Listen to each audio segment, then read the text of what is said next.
नमस्कार, मैं हूं अंकित और आप देख रहे हैं न्यूज लाइन। न्यूज लाइन को सब्सक्राइब करें और हमारे चैनल को आप ज्यादा से ज्यादा शेयर करें, ज्यादा से ज्यादा लोगों तक जो है पहुंचाएं। स्वतंत्र और निष्पक्ष खबरें देखने के लिए हमारे चैनल को आप ज्यादा से ज्यादा रीच हमारे चैनल की बढ़ाएं। अब आते हैं दिन की 5 बड़ी खबरों पर। उत्तर प्रदेश में दरअसल इन दिनों जिला पंचायत अध्यक्ष के चुनाव होने हैं, तो उसके लिए आज जगह जगह यानी हर जिले में जो है नामांकन भरे गए। लेकिन देखिए आप जो है आयरनी देखिए किस तरह से जो है समाजवादी पार्टी के प्रत्याशी यानी विपक्षी दलों के जो प्रत्याशी हैं आज वो अपना नामांकन नहीं कर पाए। और खबर देखिए गोरखपुर से ही है, जहां से खुद आते हैं योगी आदित्यनाथ मुख्यमंत्री। वहां पर किस तरह से समाजवादी पार्टी के प्रत्याशी के साथ बीजेपी के गुंडों ने मारपिटाई करी और पुलिस जो है मूक दर्शक बनकर देखती रही। ये देखिए बीजेपी के गुंडों की गुंडागर्दी देखिए पुलिस के सामने किस तरह से समाजवादी पार्टी के प्रत्याशी को मारा जा रहा है।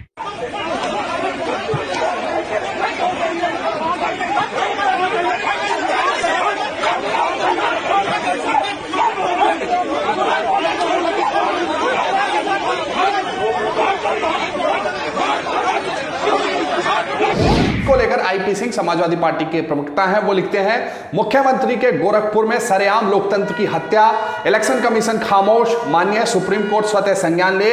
यूपी में योगी का गुंडा राज, जंगल राज व्याप्त है, ऐसा तांडव उत्तर प्रदेश ने कभी नहीं देखा है।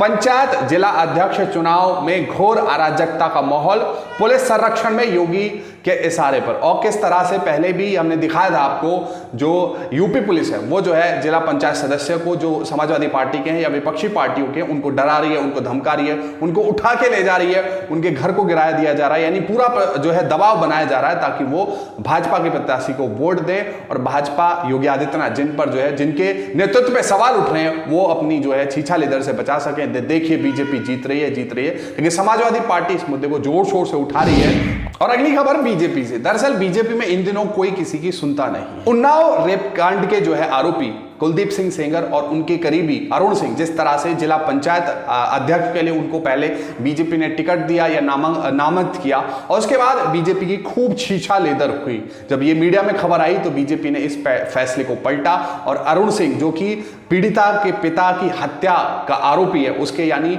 हत्या की कोशिश का आरोपी है अरुण सिंह और कुलदीप सिंह सेंगर का बहुत करीबी है और उसको पर जो है भाजपा ने भरोसा दिखाया, पहले उसको टिकट दिया।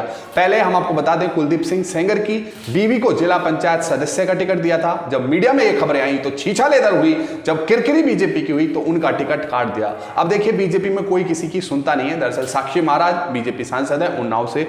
अब दरअसल अरुण सिंह जिनका पत्ता बीजेपी ने काटा, तो देखिए वहां के विधायक और साक्षी महाराज जो वहां से बीजेपी के सांसद है, उन्होंने निर्दलीय जो है अरुण सिंह को उतार दिया और किस तरह से अकेले ही जो है दम भर दिया। आप देखिए रोहिणी सिंह ने इस पर लिखा है, भाजपा में अब कोई किसी की नहीं सुनता। जिला पंचायत अध्यक्ष के लिए उन्नाव रेप पीड़िता के हत्या के आरोपी अरुण सिंह का टिकट तो भाजपा ने काट दिया, पर विधायक और सांसद साक्षी महाराज ने खुलेआम उनका जो है निर्दलीय नामांकन करा दिया।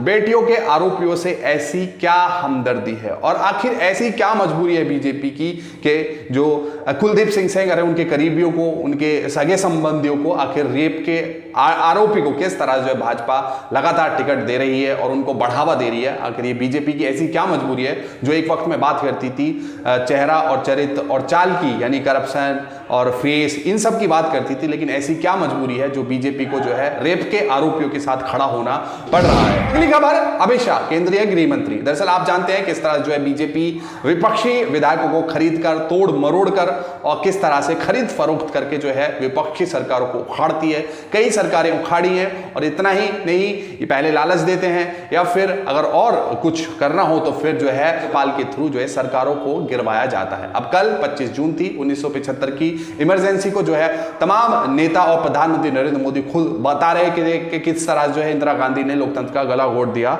अब आप देखिए इसमें दरअसल अमित शाह एक लेख लिखते हैं जो कि भाषण दे रहे हैं इमरजेंसी पर। हालांकि 2 साल से जम्मू कश्मीर खुद जो है तालाबंदी वहां पर थी, 2 साल से वहां पर लोकतंत्र की हत्या हो रही थी, अपने घरे में नहीं झांकेंगे। ये देखिए तानाशाही मानसिकता से उपजा था आपातकाल, इस पर एक पूरा अमित शाह ने लेख लिखा है। तो ये इमरजेंसी की बात करते हैं तो इनको शोभा नहीं नहीं देता है। जब 1 घंटे के लिए रविशंकर प्रसाद का जो अकाउंट बंद कर देता है तो बिलबिला उठते हैं, लेकिन जम्मू कश्मीर में जो है 2 साल इंटरनेट बंद रहा, वहां उनको जो है लोकतंत्र की याद नहीं आई।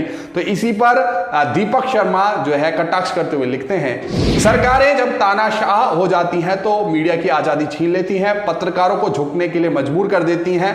कोई और नहीं, ये बात अमित शाह लिख रहे हैं। शीशे में मढ़वाकर अखबारों के दफ्तर में सजाकर रखने लायक अद्भुत लेख है, और खुद भाषण दे रहे हैं इमरजेंसी पर। और जिस तरह से पूरे देश में जो खासतौर से जो स्टूडेंट हों या फिर वो लिबरल लोग हों, जिस तरह से जो है प्रबुद्ध लोग सरकार की आलोचना करते हैं, किस तरह से उनको खिलाफ जो है केस मढ़ दिया जाता है, NSA लगा दिया जाता है, यूपा लगा दिया जाता है, छात्र जो के स्टूडेंट लीडर्स उनको जो है सालों साल जेल में सड़ा दिया जाता है। तो ये जो है इमरजेंसी की बात है। और अगली खबर, प्रधानमंत्री नरेंद्र मोदी दरअसल कल इमरजेंसी 1975 25 जून को जो इंदिरा गांधी ने लगाई थी, दरअसल उस पर बीजेपी और पूरे जो मंत्री हैं बीजेपी के, तमाम जो नेता हैं बीजेपी के, वो जो है ट्विटर पर कल भाषण दे रहे थे किस तरह से जो है इंदिरा गांधी ने गला घोट दिया था लोकतंत्र का।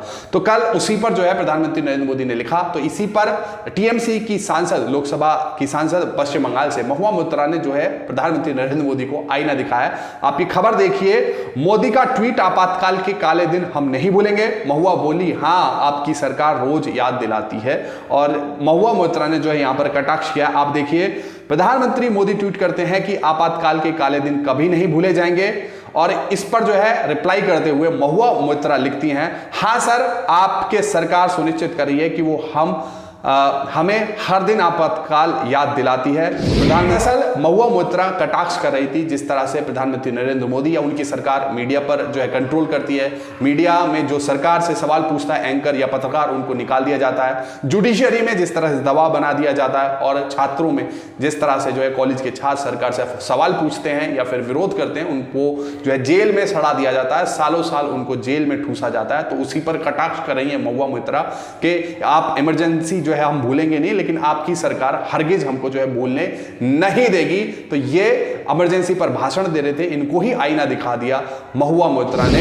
आखिरी खबर अतुल अग्रवाल से। चित्रा त्रिपाठी आज तक की मशहूर एंकर हैं और मोदी भक्त पत्रकार हैं, और इनके पति अतुल अग्रवाल दरअसल हिंदी खबर के संपादक है। तो इन्होंने कुछ दिन पहले जो है यूपी में रात के लगभग 1-1:30 बजे के करीब एक लूट की कहानी इन्होंने रची थी और कहा था कि मेरे साथ लूट हुई ऐसे। देखिए, आप खबर देखिए, अपनी बीवी से जो है छिपाने के लिए कि ये कहां पे थे, कहां पे रंगरलिया मना रहे थे, तो उसके बचने के लिए दरअसल इन्होंने एक झूठी कहानी गढ़ दी, ऐसा पुलिस ने दावा किया। आप देखिए, चित्रा के पति अतुल के लूट की कहानी फर्जी। पुलिस बोली महिला मित्र के साथ थे, पत्नी से छुपाने के लिए रचा झूठ। दरअसल ये रात में जो पुलिस की कहानी यही है कि ये रात में ओयो होटल में थे, उससे पहले एक महिला मित्र के घर गए थे, उसके बाद ओयो होटल से जो है बिल इनके पुलिस ने जांच की है, तो उसके बाद पता चला है ये दरअसल झूठी कहानी है और बीवी से बचने के लिए दरअसल इन्होंने एक झूठी कहानी रची है। अलबत्ता दोनों ही एंकर जो है मोदी भक्त हैं, मोदी परस्त हैं और किस तरह से मोदी की चाटुकारिता करते हैं। तो ये आपसी झगड़ा छिपाने के लिए दरअसल अतुल अग्रवाल ने